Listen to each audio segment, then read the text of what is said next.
காஞ்சிபுரம் மாவட்ட ஆட்சியர் அலுவலகத்திற்கு மனு அளிக்க வந்த பெண் தீக்குளிக்க முயற்சி செய்ததால் பரபரப்பு காணப்பட்டது. சென்னை போரூர் பகுதியைச் சேர்ந்த கீதா மாவட்ட ஆட்சியர் அலுவலகத்தில் நடைபெற்ற மக்கள் குறை தீர்வு கூட்டத்தில் மனு அளித்தார். பின்னர் வெளியே வந்த அவர் டீசலை ஊற்றி தீக்குளிக்க முயற்சி செய்துள்ளார். அவரை போலீசார் தடுத்து நிறுத்தினர்.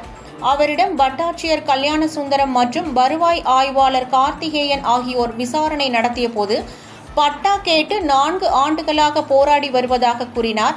இவருக்கும் இவரது சகோதரிக்கும் சொந்தமான நிலத்தை சகோதரி விட்டுவிட்டு சென்றுவிட்டதாக அதிகாரிகள் தெரிவித்தனர். இந்த நிலத்திற்கு கீதா பட்டா கேட்டு போராடி வரும் நிலையில் நிலத்தை வாங்கியவர் நீதிமன்றத்திற்கு சென்றுவிட்டதாக கூறிய அதிகாரிகள் அதனால் பட்டா வழங்குவதில் சிக்கல் நீடிப்பதாக தெரிவித்தனர். இதை அடுத்து போலீசார் கீதாவை சமரசம் செய்து அனுப்பி வைத்தனர்.